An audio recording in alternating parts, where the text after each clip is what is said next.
అదే RTV app వార్తల్ని క్షణాల్లో చదివే అవకాశం ఉంటుంది. ఒక న్యూస్ పేపర్, ఒక టెలివిజన్ ఛానల్ మీ చేతుల్లో ఎప్పుడు ఉంటాయి. ప్రకారంగా సంవత్సరానికి మూడు సిలిండర్లు ఫ్రీ ఇస్తానని చెప్పి ఇప్పుడు గ్యాస్ మీద అదనంగా 50 రూపాయలు పెంచుతూ పెట్రోల్ రేట్లు డీజిల్ రేట్లు పెంచుతూ అదనంగా పేదల మీద పన్నులు వేస్తూ చంద్రబాబు నాయుడు చాలా అందరినీ మోసం చేస్తున్నాడు. మేము కోరుకునేది ఒకటే, ఆంధ్రప్రదేశ్ గా మహిళా సమర్థం మేము కోరుకునేది ఒకటే, అందరికి పేదవాళ్ళకి న్యాయం చేయాలని చంద్రబాబు నాయుడిని మేము అంతా కోరుకుంటున్నాము. Diesel rate, petrol rate, gas rate తగ్గించాలని మేము మహిళా సమర్థంగా మేము కోరుకుంటున్నాం. పెంచినటువంటి డీజిల్, గ్యాస్, అదేవిధంగా నిత్యావసర సరుకులు, మందులు, అదేవిధంగా విద్యుత్ ఛార్జీలు, పెట్రోల్ ఇలాంటి వాటిపైన పెంచినటువంటి నిరసనగా ఈరోజు భారత కమ్యూనిస్టు పార్టీ సిపిఐ ఆధ్వర్యంలో ఎమ్మెల్యేలో వినూత్నంగా గ్యాస్ సిలిండర్లకు పాడి కట్టి నిరసన వ్యక్తం చేయడం జరిగిందని చెప్పి ఈ సందర్భంగా తెలియజేస్తున్నాం. దేశవ్యాప్తంగా దాదాపు 32 కోట్ల మంది వినియోగిస్తున్నటువంటి గ్యాస్ పై 50 రూపాయలు పెంచడంతో దాదాపు 9,100 కోట్ల రూపాయలు ఇవాళ ప్రజలపై భారాలు పడడం జరిగింది.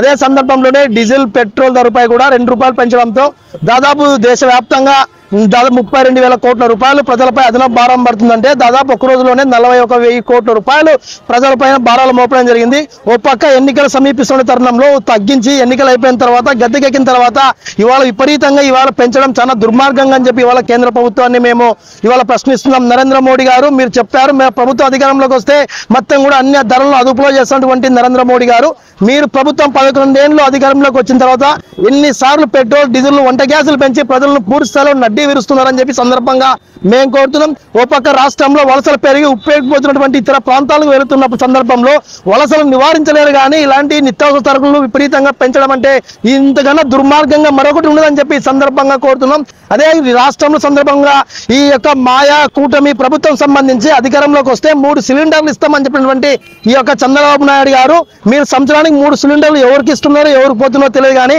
దానికి సంబంధించినటువంటి యొక్క సబ్సిడీ కూడా రావడం లేదు. పైగా ఇప్పుడు 50 రూపాయలు పెంచితే ఇవాళ గ్యాస్ సిలిండర్ కొనాలనా లేదని చెప్పి ప్రజలు పూర్తిగా ఇబ్బందులు పడుతున్నారు.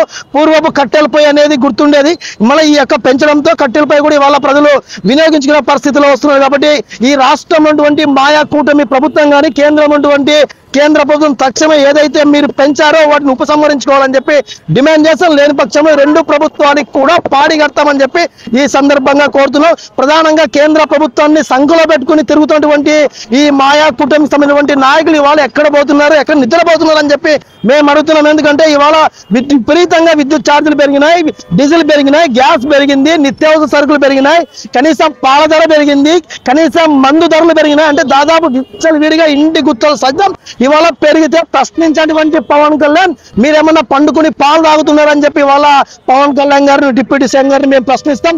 ఇదే చంద్రబాబు నాయుడు చెప్పారు, మన కూటమి వస్తే ప్రజలపై ఎటువంటి భారాలు వేయం, మమ్మల్ని నమ్మండి, సంపద సృష్టిస్తామని చెప్పినటువంటి చంద్రబాబు నాయుడు, అయ్యా సంపద సృష్టిస్తామంటే ఏమనుకున్నాం కానీ సంపద ప్రజలపైన భారాలు మొత్తం అనుకోలేదు. కాబట్టి నీ ప్రభుత్వాన్ని కూడా త్వరలో పాడి కడతారు ప్రజలు అని చెప్పి సందర్భంగా తెలియజేస్తూ భవిష్యత్తు మరింత పోరాటానికి నాంది పలుకుతామని చెప్పి సందర్భంగా తెలియజేస్తున్నాం. మరిన్ని వీడియోస్ కోసం ఛానల్ ని సబ్స్క్రైబ్ చేయండి, లేటెస్ట్ అప్డేట్స్ కోసం వాట్సాప్ ఛానల్ ని ఫాలో చేయండి అండ్ లింక్ డిస్క్రిప్షన్ లో ఉంది.